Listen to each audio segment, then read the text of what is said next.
5 दिन बाद, 10 दिन बाद या 15 दिन बाद हार्प टेक्नोलॉजी के ज़रिए पाकिस्तान में शदीद ज़लज़ला खुदा न खास्ता लाया जा रहा है। और कहने वाले कहते हैं कि जी तुर्की में भी ऐसा ही हुआ और शाम में भी ऐसा ही हुआ और करीब में उसके इसराइल है वहाँ पे ऐसा नहीं हुआ। भाई अगर आज हम हार्प टेक्नोलॉजी से डर रहे हैं और उसके अगर हम इसे सच्चा मान लेते हैं और इस बात से डर रहे हैं कि जी जो लोग उसके कंट्रोल करने वाले हैं वो बड़े ख़तरनाक लोग हैं और उनकी ये सारी तंजीम से हम लोग बड़े डर के बैठ जाएं, तो हम ईमान के कमज़ोर लोग हैं। हमारा रब तो सबसे ज़्यादा कवी है, सबसे ज़्यादा क़ुव्वत वाला है, सबसे ज़्यादा ताकत वाला है। हम अपने रब पे ईमान क्यों नहीं रख रहे इस बात पे? अगर इस हार्प टेक्नोलॉजी के ज़रिए आज तुर्की में ज़लज़ला आया और खुदा न खास्ता ये प्रेडिक्ट पाकिस्तान और दीगर मुस्लिम ममालिक के लिए अगर ये प्रेडिक्ट कर रहे हैं, तो मैं आपसे पूछता हूँ कि अगर इनका मौसम के ऊपर और मौसमियाती मामलात के ऊपर इतना इनका कंट्रोल है और इतनी इनकी अथॉरिटी है, तो फिर मुझे ये बताइए कि जापान में इतने बड़े बड़े सुनामीज आते हैं, उसको क्यों नहीं रोका जा सका? क्यों नहीं उसको? और जापान के जो ज़लज़ले आते हैं 8 पॉइंट समथिंग 9 पॉइंट समथिंग, वो तो इस शिद्दत के वहाँ पे ज़लज़ले आते हैं। तो इसका क्या मतलब है कि वहाँ भी हार्प टेक्नोलॉजी काम कर रही है।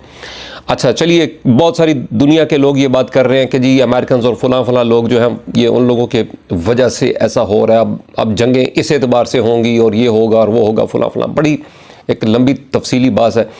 मैं ख़ुद ये कहता हूँ कि अगर अमेरिका में आपने देखना है कि आप समझते हैं कि उनका कंट्रोल है हार्प टेक्नोलॉजी के ऊपर, तो फिर मुझे ये बताइए, खुद अमेरिका में इतने बड़े बड़े टॉर्नेडोज आते हैं, इतने शिद्दत के तूफ़ान वहाँ पे, हवा के तूफ़ान जिसमें हवा के भंवर बनते हैं, इतनी शिद्दत के तूफ़ान वहाँ पे आते हैं और उनकी बस्तियाँ मलिया मेट हो जाती हैं, सफ़ाए हस्ती से उनका निशान ख़त्म हो जाता है। क्या हार्प टेक्नोलॉजी के ज़रिए उन तूफ़ानों को रोका नहीं जा सकता? क्या वो रोक नहीं सकते? खुदा के बंदो, जो बात वो खुद जानते हैं कि भाई ये हमारे कब्ज़ा कुदरत में नहीं है, इसका खालिक मालिक वो है, उसके कब्ज़ा कुदरत है, उसके इख्तियार में है। आज आप इस बात के ऊपर अपना ईमान छोड़ बैठेंगे कि जी ये तो मौसमियाती मामलात सारे इनके कब्ज़ा इख्तियार में है, कल के दज्जाल के सामने आप अपने ईमान की क्या गवाही देंगे? वो तो आपके सामने कहेगा बारिश बरसा तो आसमान से बारिश बरसेगी, वो तो मुर्दा को कहेगा उठ के खड़ा हो जा तो खड़ा हो जाएगा, वो आपके सामने एक बंजर वीरान ज़मीन को कहेगा चल फसल उगा, वहाँ से फसल उग जाएगी। लेकिन अल्लाह के नबी अलैहिस्सलाम ने फरमाया कि जो उसकी इन बातों पे ईमान लाया वो तो जहन्नमी हो गया, वो काफिर हो गया। आप किस तरफ चल पड़े हैं? अपने रब पे भरोसा रखिए। हाँ, आखिरी बात मैं ये करता हूँ कि अगर किसी भी साइंसदान की प्रिडिक्शन के बाद खुदा न खास्ता आप ये महसूस करते हैं कि पाकिस्तान या किसी भी और मुल्क में अगर ऐसा ज़लज़ला आ जाता है, 2 चीज़ें हैं। नंबर 1, हमारी आदतें ठीक नहीं हैं, हमारे आमाल ठीक नहीं हैं, हम अल्लाह और उसके रसूल के मुजरिम हैं, हमने अपने आमाल में बड़े बड़े जुल्म कर रखे हैं। नंबर 2, क्योंकि अब हमने गुमान ऐसा कर लिया, अल्लाह ताला पे तो यकीन हमारा रहा नहीं, तो अब गुमान इन बुरे लोगों पे कर लिया कि जी ये जो बात करते हैं वो सच्ची है, लिहाजा जैसा अपने रब पे गुमान करेंगे वो काम होके रहेगा।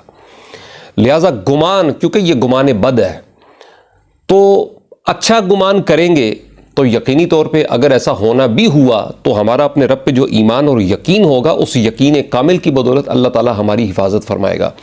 बिल्कुल उसी तरीके के साथ जिस तरह पूरी रूए ज़मीन पे तूफ़ान नूह आया, सारी रूए ज़मीन उसमें गर्क हो गई, सारी उसके पानी के अंदर चली गई, लेकिन वो बुढ़िया जिसका ईमान इस बात पे था कि मुझे अल्लाह के नबी अलैहिस्सलाम ने कहा कि जब आएगा मैं तुझे साथ लेके चलूँगा, तो वो इत्मीनान रख रही थी, कोई बात नहीं, तूफ़ान आएगा तो मुझे अल्लाह के नबी ने जब ये संदेशा दे रखा है कि मुझे वो अपने साथ लेके चले जाएंगे, तो मेरा तूफ़ान भला बिगाड़ क्या सकता है?